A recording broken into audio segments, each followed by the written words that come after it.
Well, if you're a fan of the right method, then you may already have a finished draft. But as you know, a finished draft is not a finished manuscript.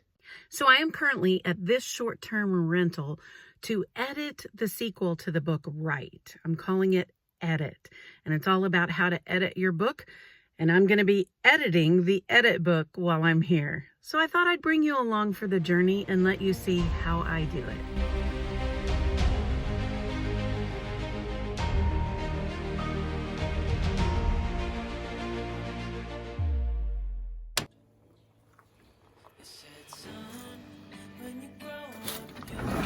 Hello, I'm Denis'Thomas, and I'm the author of the book Right, How to Draft a Book in 100 Days. This is what I have found to be the best method to write not only one book, but as many books as you would like. In fact, I have written 10 books using this method, and now it is time to edit a manuscript that I have written. And so I thought I would take you along on how I am going to do that. For this editing session, I have actually opted to do an editing retreat. So I've rented a cute home in Scottsville, Kentucky, which isn't too far from where I live in Nashville, and I thought I would take you along on the journey. I met a young man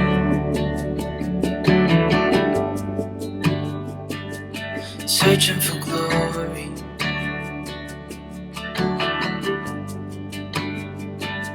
I took out an old pen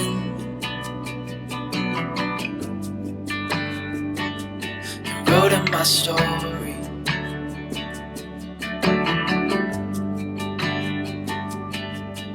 Then I kept walking on down the road.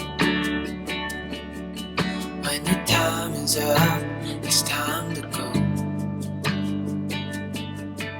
I pray he reads what's on the note and takes to heart what I wrote. I said, son, when you grow up, you'll be fine.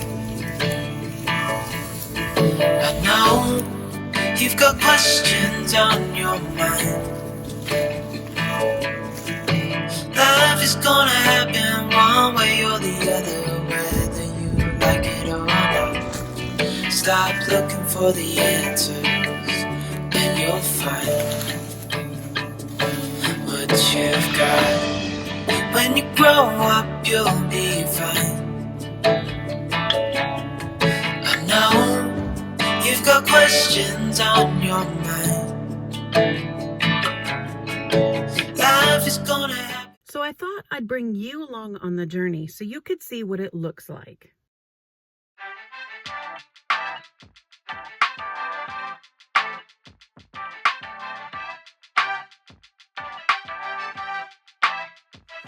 It looks like a lot of staring at the laptop. When I am looking for a place to have an editing retreat, I'm usually looking for 3 things. The first one is probably the most important to me, and that is a quiet place. Now, you may like to write with a lot of noise around you that becomes background noise, but those kinds of things are distracting to me, especially when I'm already in a new location. I want a quiet place. And for this retreat, because I'm also doing some filming, that's also important to me, that there's enough privacy, enough quietness that I can retreat, which is the whole point of what I'm doing. The second thing that I am looking for is a place that is interesting or unusual. Again, I want this experience to have some novelty. I want it to be unique, and I want it to really have the fun factor. So sometimes what I'm looking for is something that's scenic and beautiful, that inspires me from nature.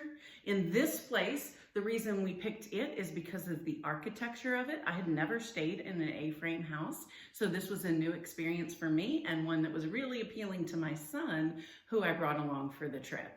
Sometimes I like the location where it is. Maybe it's near something that I want to visit or that I'm already visiting, but I need it to have something that is interesting or unusual about it.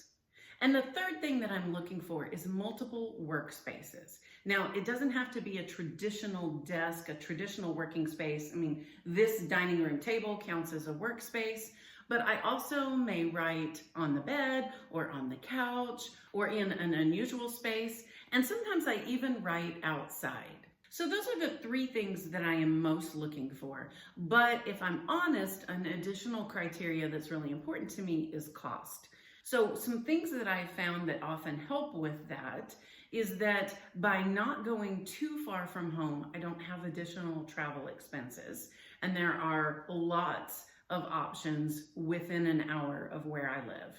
And there probably are for you too. I have found that sometimes you can find new listing deals which are intentionally listed very low so they can get visitors and start to get reviews.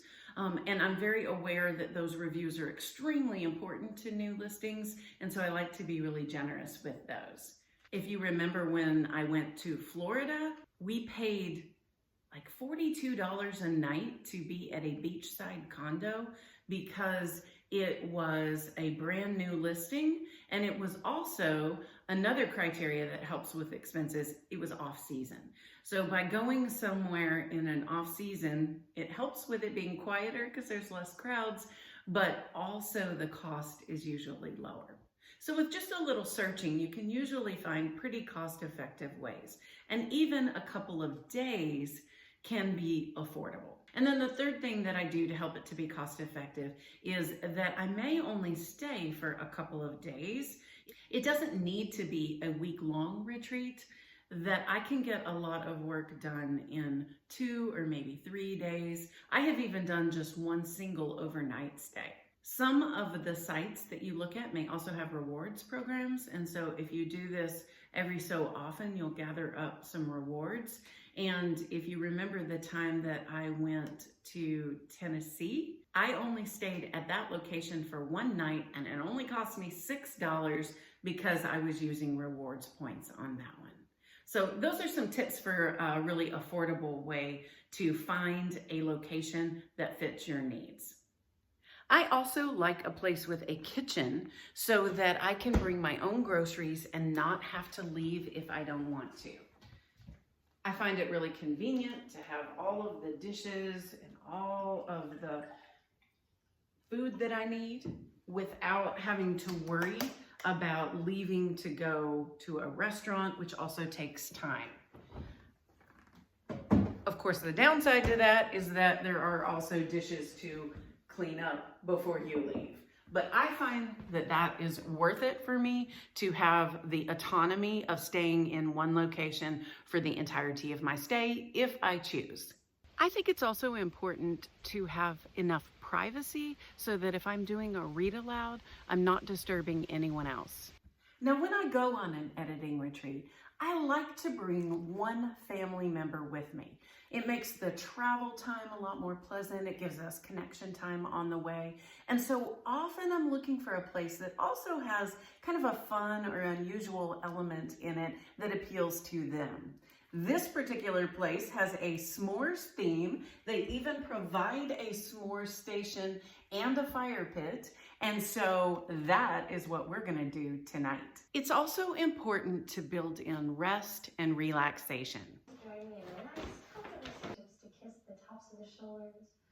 But mostly, it's just having my nose facing a screen to review my content pacing, to check my grammar and punctuation, and to build a narrative.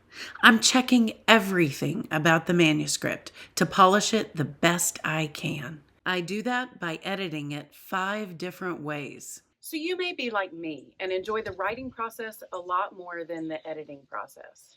I have had a really busy year. We've moved this year. I've transitioned from my job. We've had lots of changes. And so I needed a retreat. I needed a getaway. In fact, with starting the YouTube channel, I've been on a 9-month break from the manuscript. So it's time to get back to editing.